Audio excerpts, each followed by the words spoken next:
It's the video number 1 of 3 this week, and we're starting with the London Stadium survey results. Now, a week ago, if you subscribe on YouTube to either of our Hammers Chat channels, you will have seen a comment go up saying, "Hi, would you mind filling out this survey?" And if you follow Hammers Chat on Twitter, you'd have seen a tweet saying, "Hi, would you mind filling out this survey?" And if you're on our forum, you'd have seen a thread that said, "Hi, please fill out the survey," because it's a little bit harsher on the forum. But anyway, hopefully you filled out. We filled out, and the results are out. We've got the results. It's been done the last 2 years, so this is the third year doing it, and the questions are exactly the same in order to keep it consistent.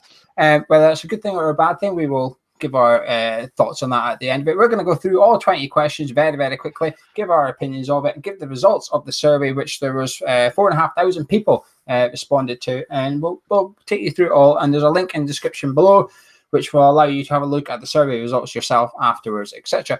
Anyway, Gonzo, did you do as you were told by one of the social media things on Hammers Chat and fill out the survey? I did. I'm a good boy, and I did exactly as I was told, and I completed the survey as I do every year. Did you? Were you honest for question number 1, which was, what is your age? I am always 21, Geo. I've told you this. Yeah, well, to be fair, the majority of people were your age, 45 to 54. I'll tell you, we're taking over, mate. We're taking over. Vive la revolution. I was in the smaller one, 25 to 34. I'm getting old now. That was down there. But anyway, the age is pointless. So on to question number 2 is, how long have you been supporting West Ham? We have a strange question, that, because no one's ever going to put, 3 months, mate. No one's ever going to write that. But some people did write 2 years, whatever. So we'll skip that question altogether. So question number 3 was just about how many games you attended at the London Stadium. We're going to skip that. No point going through it. So now we're on to question 4. The data is taking over. We've done the data, but they've extracted the boring bits out of you. Now it gets onto the bits about opinions rather than facts. Question number 4 was, after almost 3 years at London Stadium, do you believe the move was a good idea? What did you put for this, Gonzo? The options were yes, no, or not sure. Well, I put no, Geo. Would you like to expand why? Well, I just think the whole purpose to us moving was to, actually, before I do this, I need to get something off my chest, if you don't mind, because I'll tell you why. It's just responding to comments. You know what I'm going to say, Geo, because I've spoken about it to you. I just need to respond to some comments that we sometimes get, and most of the comments we get are great comments, whether they agree or disagree. And I'm not talking about somebody coming on our channel and disagreeing with who we want on left back or right back. That's constructive. We sort of increasingly getting people coming on and saying, don't discuss this, don't discuss that. But it 3 times this season. Number 1 with Declan Rice's contract situation, where people saying, move on, stop talking about it. We had it with the Arnautovic situation, where some people came on and said, stop it, stop talking about it. And we're getting increasingly with the stadium, stop it, stop talking about it. One person even wanted us to change the whole concept of cup of tea, because he didn't like what we were discussing, rather than him just not watching the cup of tea, of course, which would be the easiest thing. He wanted the whole structure. So I'm in total disagreement with this, and I just want to point out that we will get comments on here saying stop discussing the stadium. The quick answer is no, but I just think it's important that nothing is ever off the table when we do discuss it. And I might be a bit grumpy about the stadium. It doesn't mean that people can't be positive about the stadium. I just don't like discourse being shut down. We're not discussing the stadium, we're discussing the survey. I know, but I'm just preempting that someone's going to come on, why are you discussing this, and blah, blah, blah, blah, blah. Move along, watch something else. But for those of you that are interested and do watch us, I'm going to get into it. I'm going to moan about it, because I am surprised, Geo. I am surprised. Where is it? Where is that data? It's a significant improvement. Basically, last year, there's 22% more. Oh, sorry, only 22% last year said the move was a good idea. It's 49% this time. So I put no in answer to your question. And the reasoning is because it was promised, suggested, hinted that us moving would be moving on to bigger and better things. With the exception of signing Felipe Anderson, which I'm not entirely sure we would have spent 42 million at Upton Park, I don't see an awful lot else happening.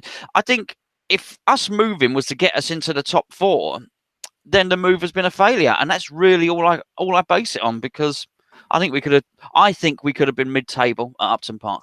I put not sure for this one, actually. I think I upgraded my answer from poor last year because of Pellegrini.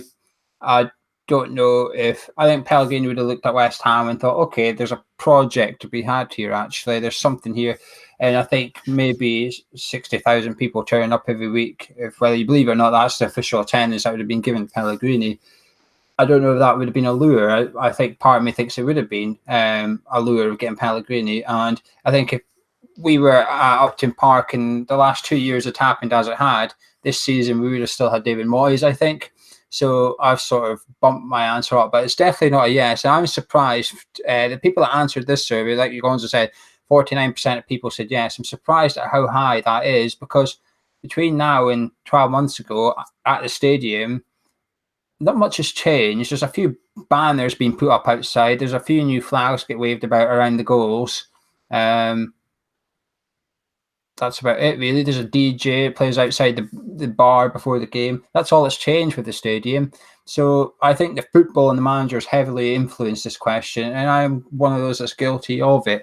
So it's interesting. It's interesting how many people have been swayed. For those, 27% said no and 23% said not sure. So I am in the minority answer here, but the swingers, the swingers, some might call it. yeah, my keys are in the bowl. Anyway, move on. That's question 8, actually. We'll move on to question 5. When will the London Stadium feel like our proper home? Literally nobody said next season. Literally nobody said next season. So that's bad news for the claret carpet, because that means the claret carpet is persuaded nobody is going to feel like our home. So 20% said it already does. 32% says 3 to 5 seasons.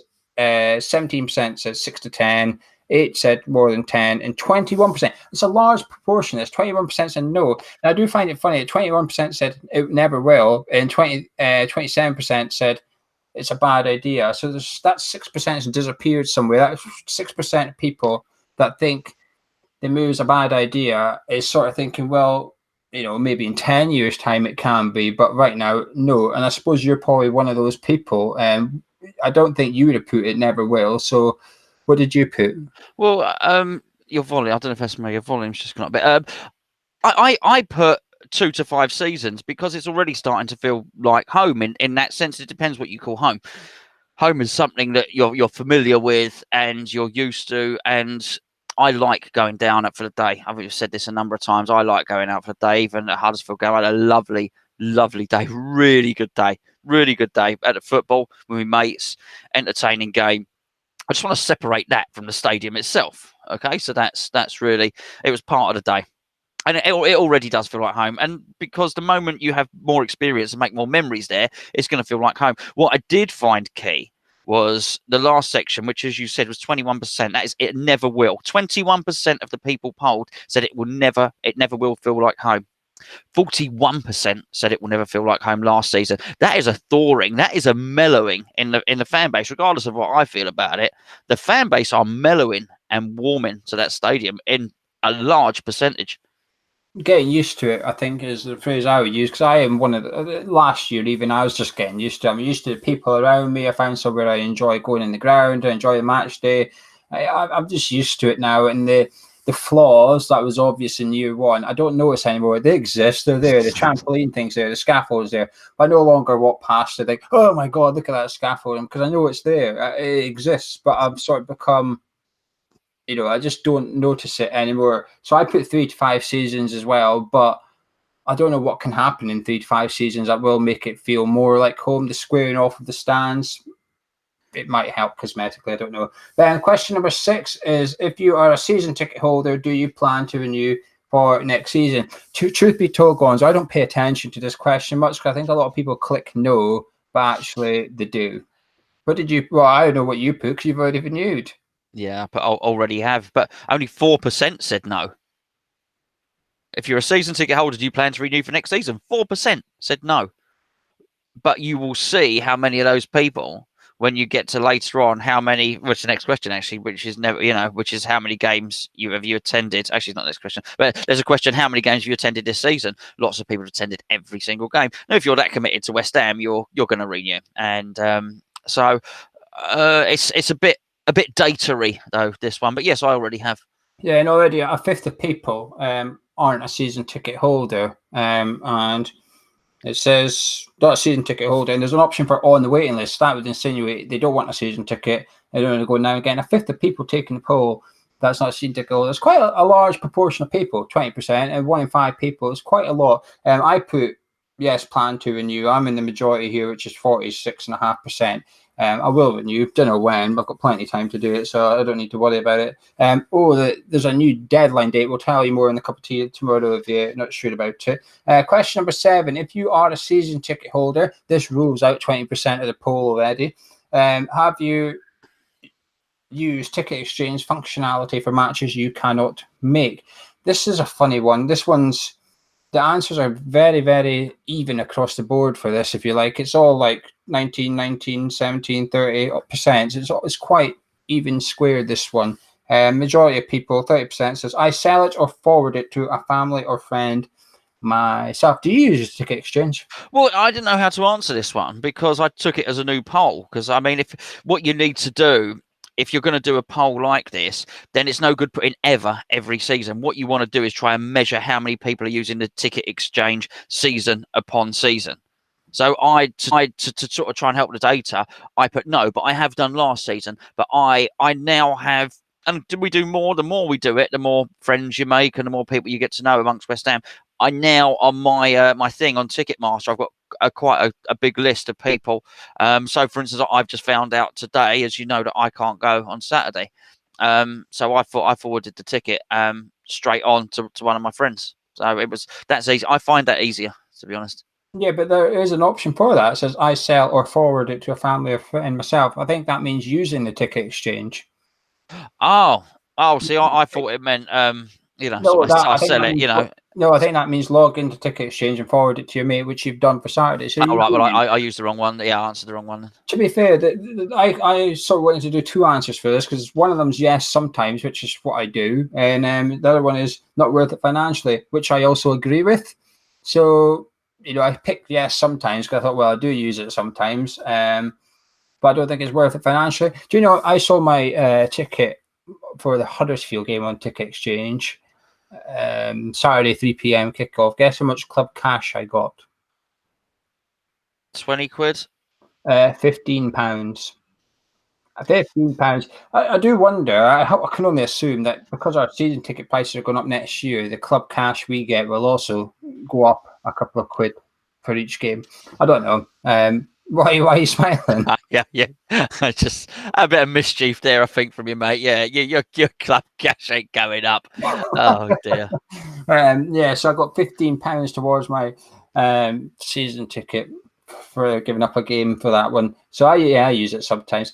Question number 8. What is your view on the general matchday atmosphere at the London Stadium in terms of volume and support of the team? Now, I've not checked the year-on-year comparisons, but I can only imagine this has improved quite a bit, this answer. Okay, I've got them in front of me, mate, if you want them. Yeah, fire it. Okay, right. So if you think the atmosphere was excellent, 5% did. Last year it was 3%. If you thought the atmosphere was good, this time 37% said the atmosphere was good. Last year, 24%, which, funny enough, was the same as 2017. 44% thought it was an average atmosphere. It was 48% last year, and 14% thought it was a poor atmosphere. It was 25% last year. So I think the general consensus is that the atmosphere is improving. It's because of the football. It's because of Pellegrini. It's because of the football. And I also think it's because we're winning games against the top 6 again. Because when you beat Man United, when we were beating Man United, we were beating Arsenal at home. And that place was rocking because we were beating one of the top 6. We're the underdogs. Everybody's buzzing off it. And it's a little bit different to beating not Newcastle United this year because we had the Billy Bonds thing. But Fulham at home, for example, it's a bit different beating a top 6 than Fulham, a game you're expected to win. So we're winning the right games. The football's better. I put good for this one because the games I've been to this season at home, it has been good. I haven't been for a while because of midweek fixtures. And then I was at Cardiff, so I couldn't afford to go to Huddersfield and Newcastle as well. So my last home game was Arsenal, which was the atmosphere is fantastic. Being at home to Man United, the atmosphere is fantastic. So the atmosphere has been good when I've been there this year, actually. But it could still be a lot better. However, this is subjective because this is sort of like I've taken it as in the view of the atmosphere around me, and the atmosphere around me, I think, is good. But if I went and sat in the middle of the East Stand or in the upper tier of the West Stand, I think I'd be answering different for this one, possibly. Yeah, I mean, I think I thought it was average, but I didn't like the way it was. Not to be critical, it's hard to make a survey like this. Yeah, if I did a survey, I'd think afterwards I got a couple of things not phrased correctly, but I didn't like I would separate volume. The stadium, it says, what is your view on the general match day atmosphere at the London Stadium in terms of volume and support for the team?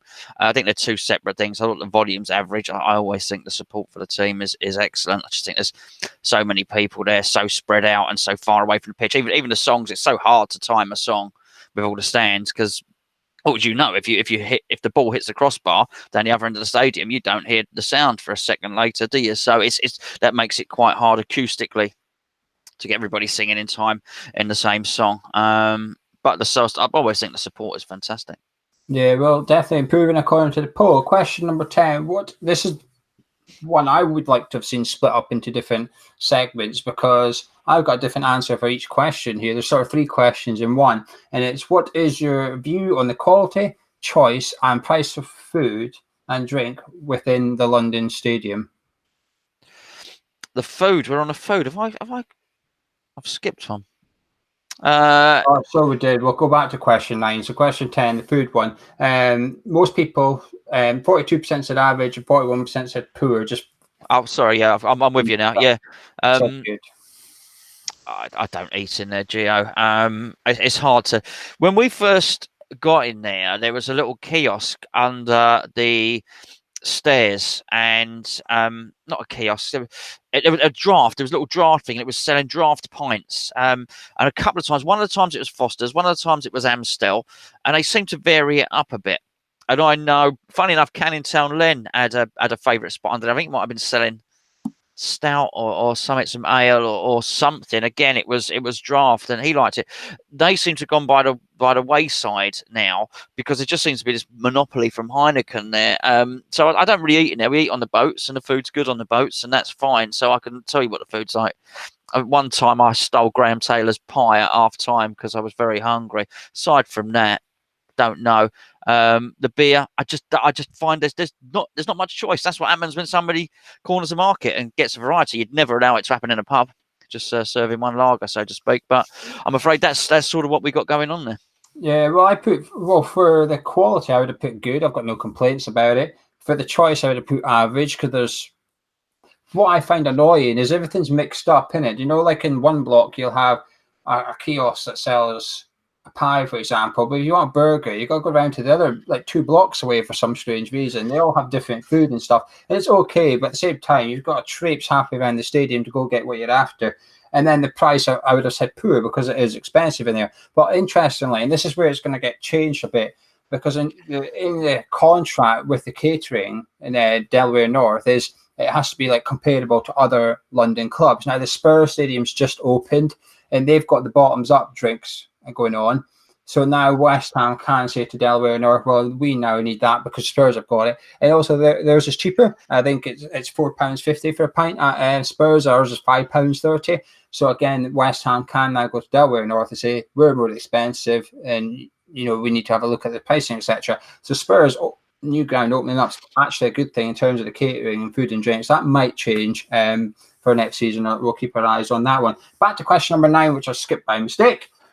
What is your view of the quality of stewarding and security, taking into account the last game you attended at the London Stadium? I mean, this one couldn't get worse than last year and the year before, surely, because on this one, I don't know the results, but I know for sure poor would have been the vast majority of people. It's gone up a little bit. 31% still think it's poor. 44% say average, and just 23% say good or excellent. What have you put for this one, actually? I'm quite intrigued as to what you put. I had to put good because during the last game, I danced with a steward, and it was on video as well. And was that a male or female? A female steward. Was she good looking? Sorry. Was she good looking? This is irrelevant, Geo. This is absolutely irrelevant. What is more pertinent is how good my dancing was, which is what everybody wants to hear about, I'm sure. But she was a good laugh. And you know what? And we had a good crack. And even a supervisor was there because she said to me, "Oh, we're going to get in trouble. The supervisor's there. He doesn't." And and I was saying to him, "Come on, mate, crack a smile, sort it out." And he started smiling, and it was all quite good natured stuff. So it would be wrong of me to to have that experience. I didn't say the stewarding was bad. I thought they were nice people. I put average. I've had no issues over the last. It says the last game. I'm just going with the whole season so far. I had literally no issues with stewarding or security. But the only thing stopping it being good is the searching prior to the stadium. I still think that's an absolute shambles. It's so inconsistent, and you don't even get searched properly. I don't feel any safer with that search point on the bridge before we get to the stadium than if it wasn't there, in all honesty.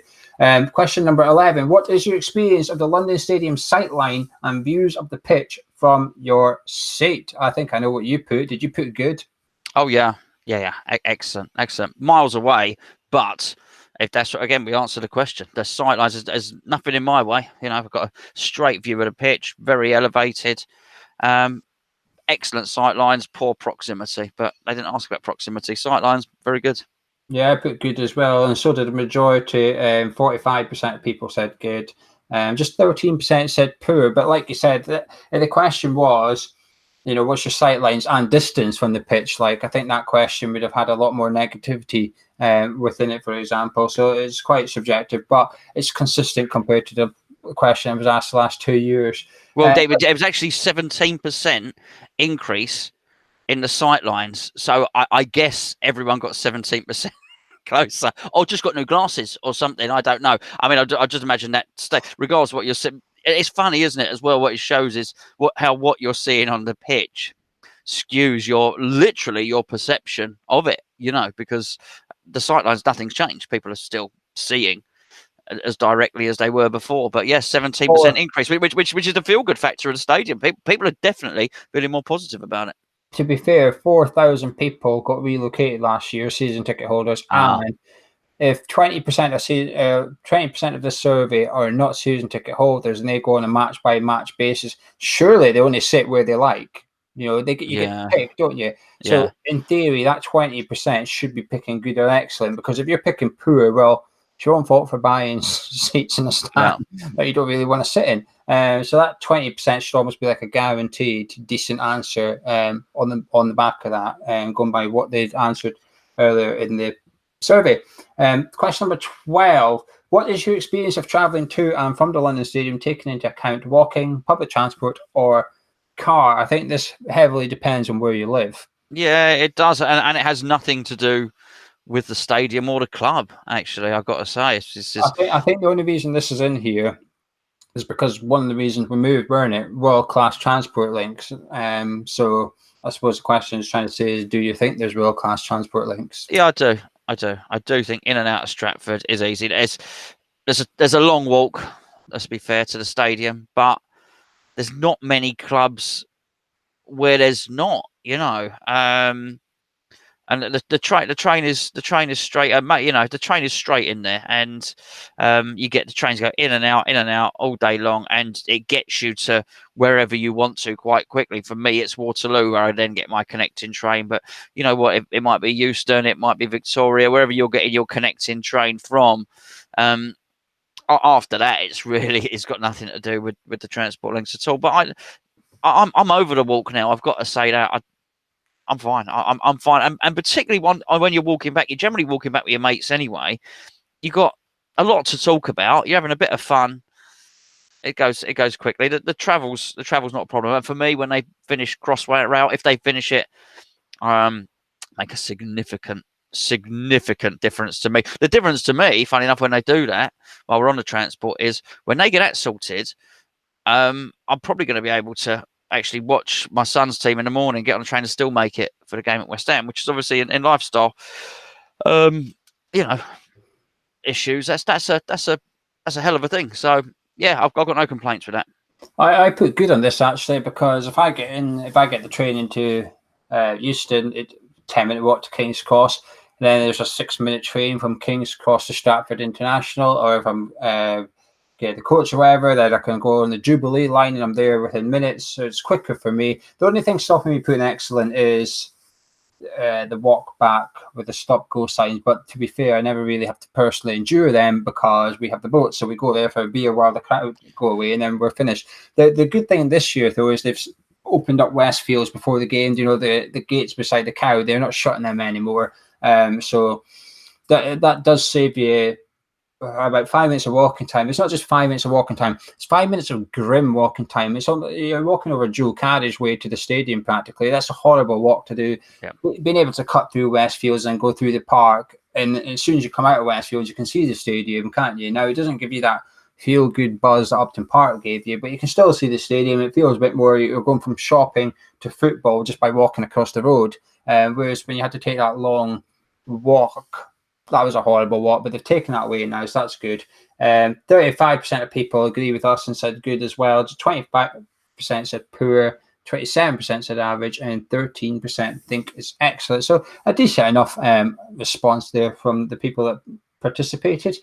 Question 13, I know your answer, and you know my answer. How do you rate your overall match day experience at the London Stadium? Now, this is where it gets really personal and subjective.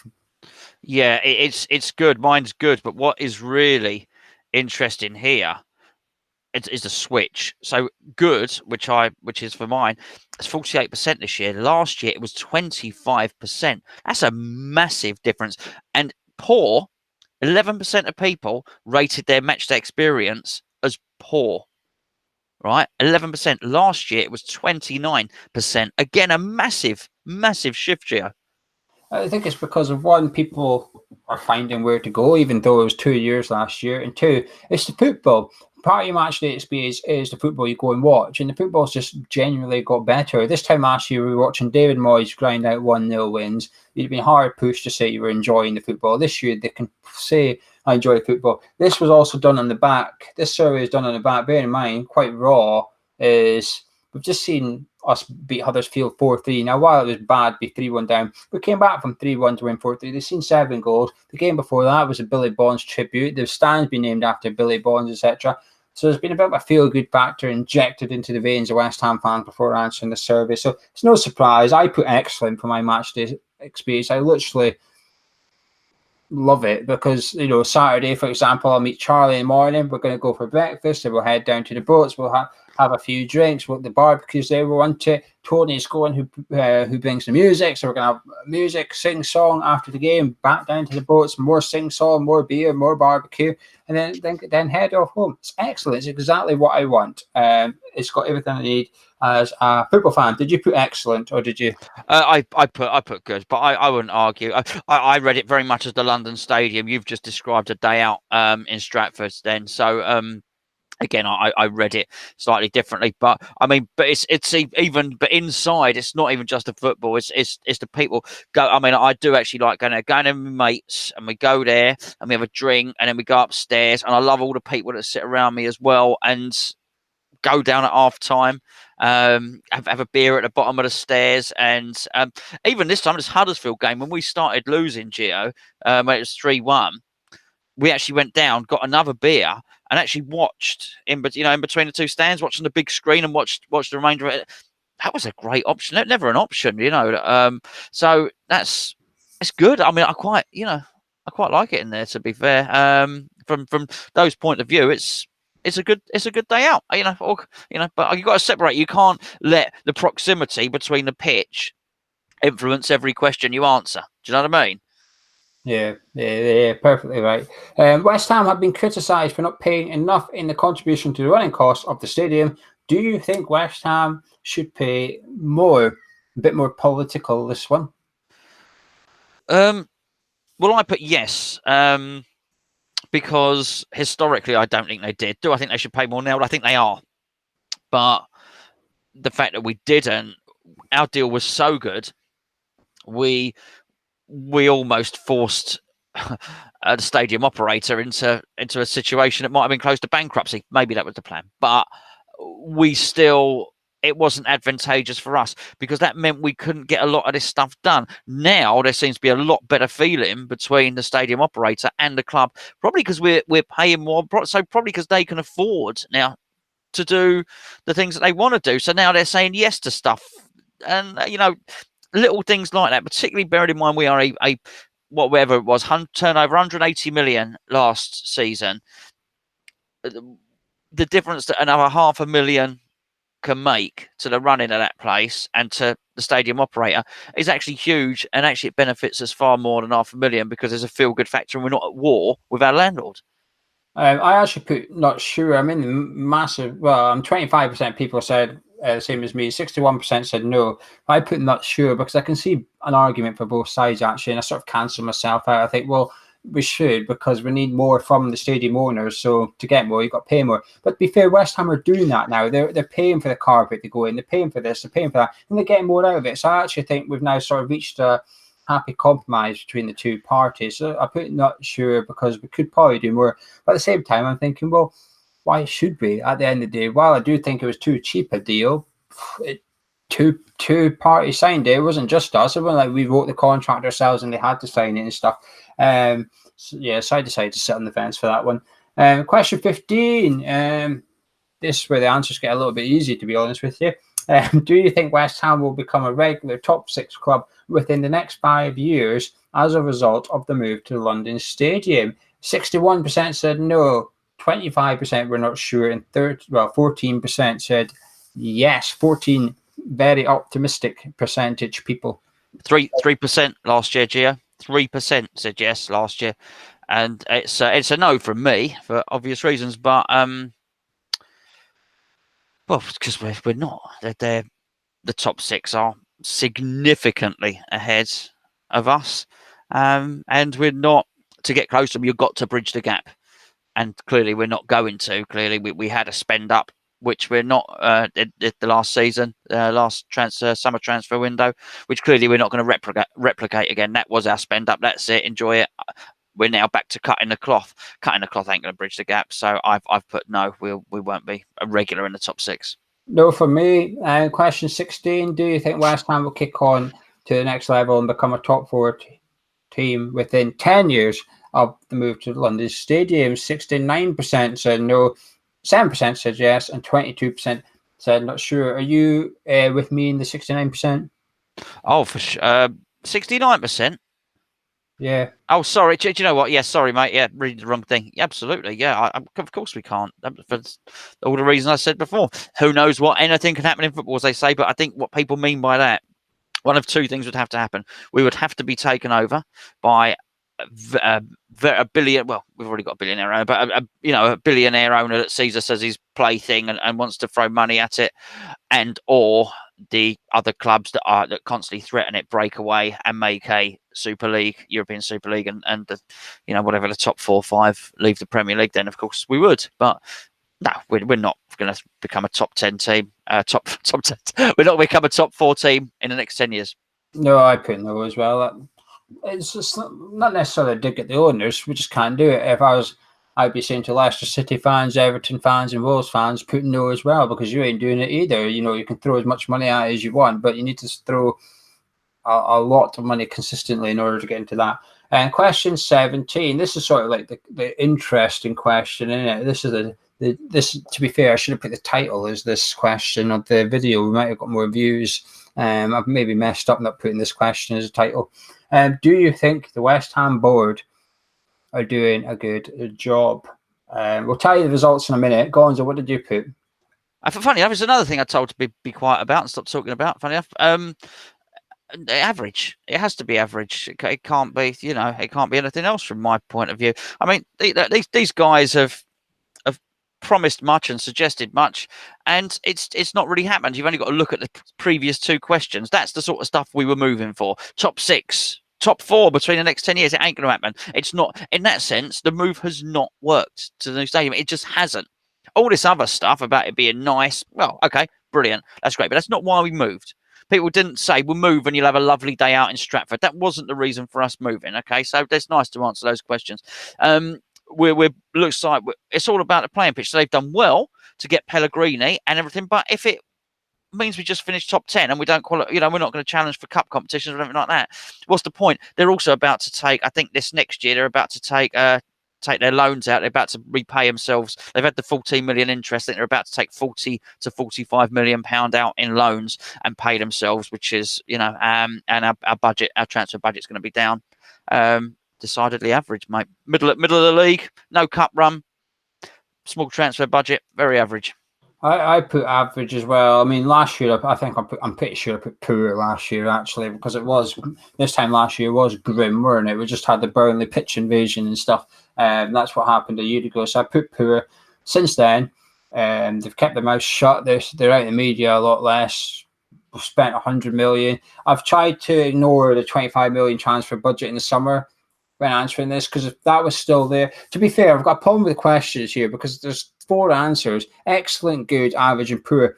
There's 2 positive answers and only 1 negative. So I think the answers are slightly skewed. I think if there was an answer that says below average but not poor, I think that's the one I'd be clicking just now, because I'd say, well, 25 million budget, you're down in there. But there isn't. So I had to go to average. But they're improving. I don't mind. This is a personal view again. My personal view is my season ticket price increase isn't too bad. I'm not up in arms or an uproar about it. So that's not really weighing anything. So I've gone for average. I've got nothing much to complain about with them, but I just don't trust them. They're not doing a good job either. There's nothing special about this season. There's been nothing that says, if I was to say to people, name 3 things the owners have done since the 1st of September, that's been good, apart from signing Declan Rice to a long-term contract, there's not too much you can come out and say. And for every good one, I'll throw on Marco and average new contract back at you. That rules out your little bit of positivity. So I've gone for average on there. The answers, 3% said excellent, probably the same people that said yes for the top 10, etc., etc. So it's 3%. 130 people, to put into context, 132 people said excellent. 36% said good. Now that's a whopping big number, in my opinion. More than a third of the people that took the survey think they're doing a good job. 44.5% said average, but just 16% said poor. Now, I can only assume that 16% are also the ones that will say it'll never be like home and it was a bad move, etc., etc. So there's a correlation between the answers there. I think if I was the board, if I was saying to the board, I would probably say to the board, this is actually quite good reading for you, because it means that 81% of West Ham fans that have took the survey think you're doing an average or good job.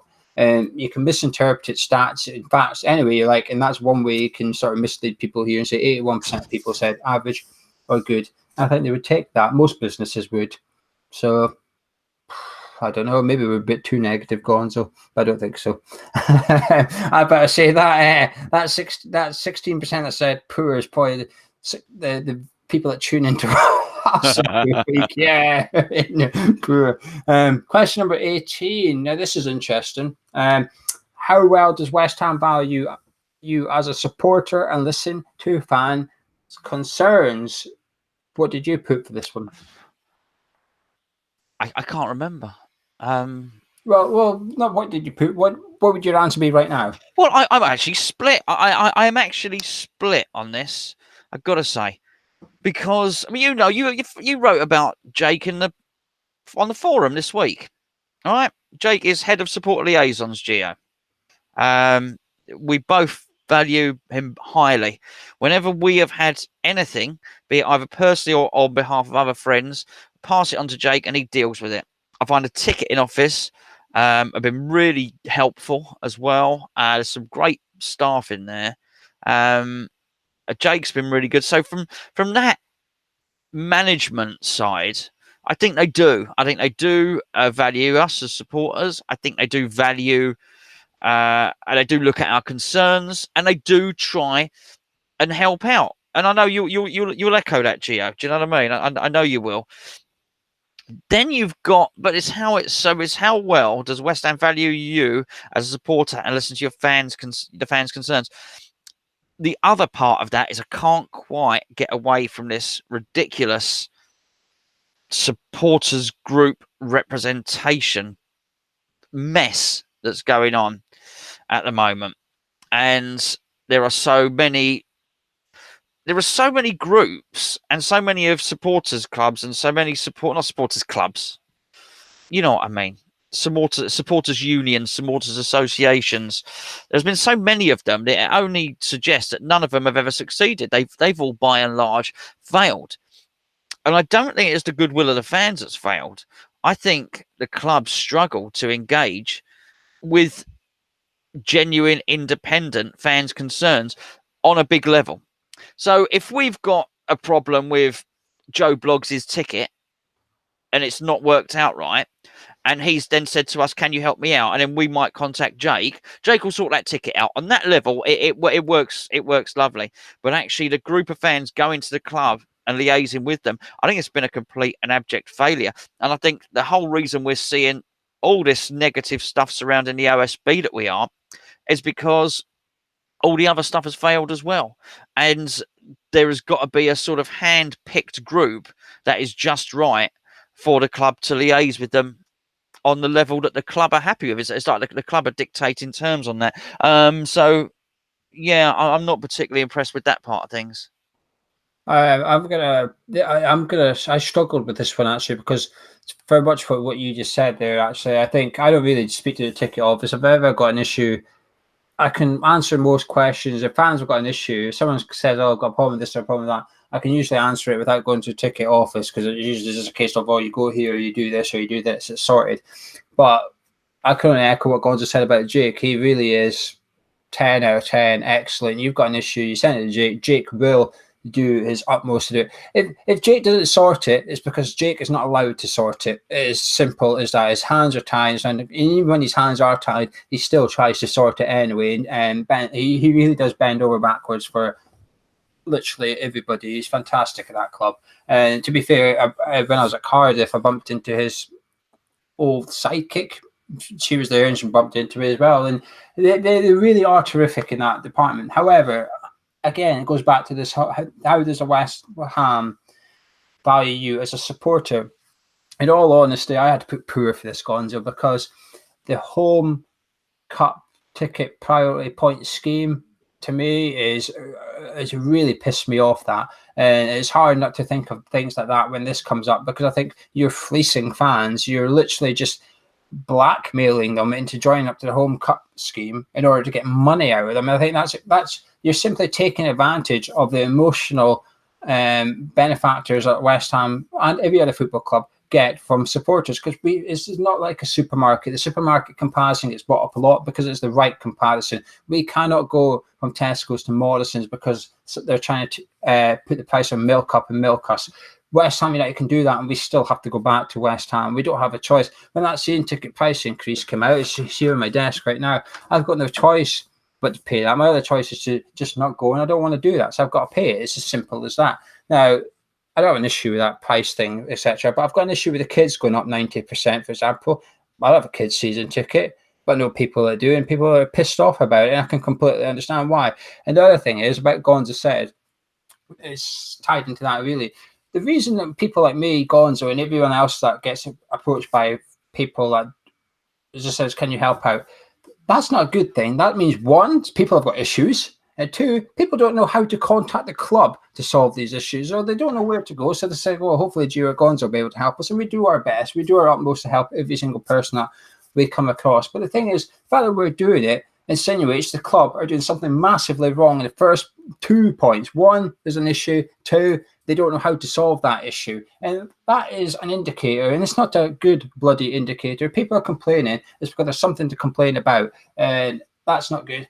My passion in life, it's not my job anymore. It used to be. My passion in life, Gonzo Tires, is customer service, and it really grates on me when I see bad customer service. I think West Ham are really bad at it as well. And it's just little things. And the cup priority point scheme is probably the biggest one I can point to, say, well, actually, that just sums up West Ham sometimes. You know, how can we get money out of this fan base? I know, blackmail them.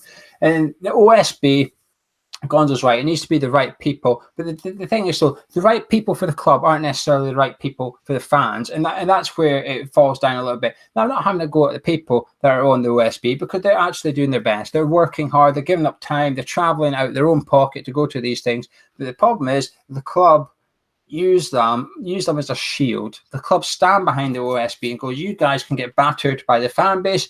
We will stand here. And one example I'm going to give you is because on Twitter the other day when the OSB had a meet up about the ticketing, Nigel, who's a big critic of the board, etc., said, "Oh, what the OSB are going to do after this season ticket getting thrown? Are they going to walk, etc.?" So I jokingly said to Nigel, "Of course they won't. They'll get apologise. Oh, we won't do that in future." And Nigel said, "Oh, they'll throw them a bone." So ticket thing happens. The next day, West Ham announced the renewal deadline has been pushed back 2 weeks. So I said to Nigel, "There's your board." So David, who's the chair of the OSB, replied to my tweet. Fine, I don't mind it. So I tried to interact with David, but it got to the point that he stopped replying to me. I think it's because I questioned the figures of the waiting list, for example. He said there's 36,000, and I said, well, how does that work? Because there's Brady said 50,000 and it doesn't add up. And he said 9,500 people have got season tickets now. I said, yes, that's 9,500 people missing. Says that means 9,500 people have rejected a season ticket, which means 1 in 2 people are rejecting a season ticket. And the club claim only 1 in 3 people reject a season ticket. Does not add up. Where is it? And he stopped replying to me. So fair enough. But other people started joining in and stuff. And I felt sorry for him, actually, because I thought this guy's getting battered left, right, and centre on here on Twitter because he's voluntarily gone into this position and he was doing his best to reply to everybody, but he just couldn't. I just thought, it's not Brady that's dealing with this. It's not the head of ticketing that's dealing with this. It's not Tara Warden that's dealing with this. It's no one at West Ham United. It's not even someone that gets paid to deal with this, dealing with it. It's some guy doing a voluntary job is getting absolutely hammered on Twitter. And I thought, fair play to him. He replied to as many people. But I just thought... Yeah, without being funny, he's, again, probably saying what he believes is right and what he's been told by the club, because I didn't know about all this. But we're armed with figures that he's not seen. He's not looked at the books. He's just been told this by somebody in a meeting. So yeah, I mean, probably if you've not been privy to the books, if you've not done your due diligence and looked at the books, then how are you possibly able to be armed with the information if you're entering into a debate about it, an argument? If people you haven't got any answer. If people come back with the questions, I totally agree. It's a thankless task, actually. I feel the only other point I make about this is there's a guy on a Hammer Chat forum called Mark SB. If you're on Hammer Chat forum, you'll recognise his name. You go to the books, you'll recognise him. Lovely book. Now, the OSB have subgroups, okay, and one subgroup is the ticketing group. Happy days. Mark is on the ticketing group, but he's not in the OSB. Okay, so the OSB is up here, then the ticketing group's down here. In the ticketing group you'll find Mark SB. Mark got invited to the meeting on Thursday. Ticketing, meet up and talk about ticketing issues. Sorted. So Mark told us he was going to put on the Hammer Chat forum. Anyone got any issues, questions, etc. about ticketing? I'm on the thing. I'll take these into the room and do my best to get you the answers, etc. I thought, brilliant. Mark's someone that would be good at that job because of the type of person he is. And I thought, perfect, he's the right guy for that. Brilliant. So anyway, after the meeting on Thursday, Mark had replied to my tweets. I said to Mark, oh, did you go to the meeting? He was basically uninvited. He got an email which basically invited him to the meeting, etc. And then he emailed back to say like any further information about the meeting, etc. And his reply had nothing to do with the upcoming meeting. So he wasn't at the meeting in the end. So I thought, well, so said to Mark, like, why were you not there? And he said, I'm not really sure, to be honest. Just didn't get invited. I was like, this is run by West Ham United. This isn't me and you arranging a meeting for Charlie and young Tom and Tom Down and all that to turn up to, and it's a bit disorganized. This is a West Ham United meeting. There's a guy that thought he was going to the meeting on Thursday, wasn't actually going to the meeting on Thursday. It was all a bit strange, and he didn't really know what was going on. I just felt sorry for him, and this is why it goes back to, do people value you as a supporter? Because I bet you Mark doesn't feel valued as a supporter right now. Totally demotivated now, probably as well. To get involved again.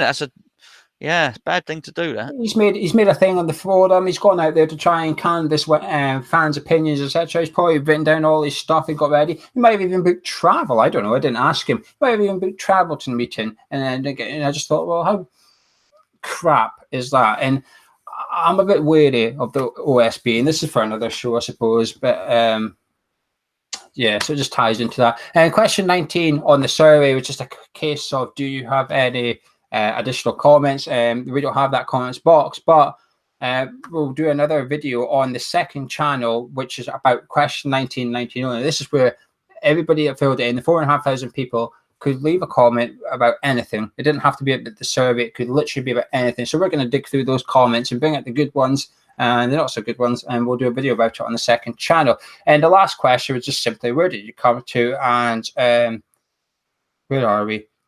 11%, well, 12% of you came from Hammer's chat. So thank you to all those people that took the time to participate in this survey. Gonzo, we're up. Our numbers are increasing, I think. I didn't come through Hammer's chat. Where did you come through? Hammer and Talk. Okay. Anyway, so Gonzo, survey, what's your overall thoughts? I think that I like the survey, actually. We can all pick apart wording, and I did on a couple of them. But I think it's a good yardstick to measure how the fans are feeling. I think it's good that it's independent. I think it's good that everybody, ourselves included, are invited to invite people onto the survey. I think it's interesting to see the stats. I think it's good that it's done through SurveyMonkey, a bona fide. So you're not actually going onto any West Ham site. You're going onto a proper site.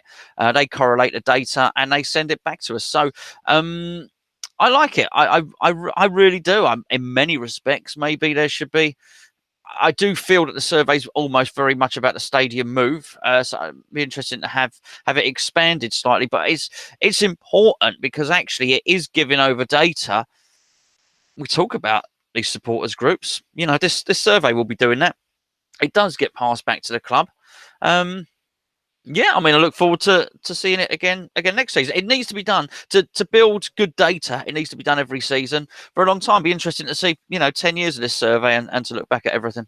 The mood of the survey is definitely positive. The last 2 years, we've obviously done a video the last 2 years as well, and it's been quite negative. It's been quite, even when we do our own answers, we think, well, we're putting average or poor for everything really. And this year we're sort of putting good in there and here and there as well. We're not putting too much poor. So things are improving at West Ham United as a football club. The stadium, I guess, is improving. The board's improved a little bit. But the thing with these surveys is they're very temperamental. They're very spur of the moment and in the mood. It's just a bit of luck because it's been done at the same time in the last 3 years, to be fair to it. But, there is a feel-good factor at West Ham at the minute when people are feeling they're saying they're in a good mood. Last year, everyone was raging when they were feeling this saying they didn't want noise. People were on the pitch. Everybody was had a negative mindset before they even clicked on the survey, and it's a bit different this year. And I think the results reflect that. But from a club's perspective, I'd be looking at that thinking, well, the results are quite good, I guess. They're very good. 81% think the board are doing an average or a good job, for example, and it's probably about that for is stadium good, is atmosphere good. It's probably about 80% and above for average, and above poor is a very small proportion of answers. Surprising, actually. I didn't think it would be that positive, in truth. I do think it's timing, Geo. I do think, you're right. You've got the Burnley, the March and all the rest of it, the failed March, the Burnley shenanigans. I think this season, we've got Pellegrini. We're off the back of a good win. The timing of it's good for the survey. I do wonder next year, particularly, I think, end of January, beginning of February, I think the board are taking £45 million out. The 1st of January 2020, they're due £45 million. Yeah, so there you go. So the survey will be coming, relatively shortly after that. If things aren't going particularly well, we've had a bad transfer window and they've taken out 45 million quid out of the club, then again, that's the timing of that survey. It may be very, very different. But you never know. You never know these things. Maybe it's not that anyone deserves the benefit of the doubt. Maybe the 25 million is a smokescreen. Maybe they might defer that 45 million, not take it. Maybe they might give Pellegrini another 60 million and he sells some players. Actually, we have three really, really good players coming in to supplement our current squad, and to maybe we have a really good season next season, and I'm sure the stadium will seem even better than it does at the moment. Well, bad news for the stadium, though. The claret carpet was meant to be in for this game on Saturday, but it's been delayed. But it's supposed to now be in for the Leicester game. For the last 2 games of the season, we're supposed to be getting the claret carpet. Myself and Gonzo will be doing a cup of tea tomorrow night, which is Wednesday. If you're listening to this after Wednesday at 9:30 p.m., it means it's already been done. It's on the channel and it's on as a podcast. I almost said iTunes there, but it's not just iTunes. We're now on Google. Our podcasts are now on Google. JP Hammer has been working hard and he's upgraded our audio outreach in the world. So you have to listen. You don't have to watch our mugs, and you can just listen to us. The links will be in the description below for everything. But join us for a cup of tea and join us for our preview on Thursday, where we've got a little bit of a mix-up. We're changing it a little bit. We've got a slight tweak. It's something we've never done. We've been doing YouTube for 4 years now, and this is preview. It's going to be, I think we've done the preview the exact same all 4 years. So this one episode is going to be slightly different. Naked preview. Very different. You want that one on the podcast. Well, I'm going to be intrigued to see if we get more or less views now off the back of that comment. People will be filling in a survey. What do you think about the new Hammers Chat preview? A poor average. They'll say the excitement is growing. Indeed. But anyway, we're going to disappear now. We've been chatting for an hour about the London Stadium survey results. The link is in the description below, so you can go through it. And again, and keep your eyes out on the other channel, Hammers Chat Forum channel. The link is in the description. We will be doing another video purely on question 19, where the 4,500 people can leave their own comments, suggested, well, whatever they want. To be honest with you, I've not even looked at it, so I don't know what they've written. There could be some good stuff, but I'm looking forward to getting into it as well. Subscribe to the YouTube channel around here. Drop a like on the video if you enjoyed it, and me and Gonzo will see you very, very soon.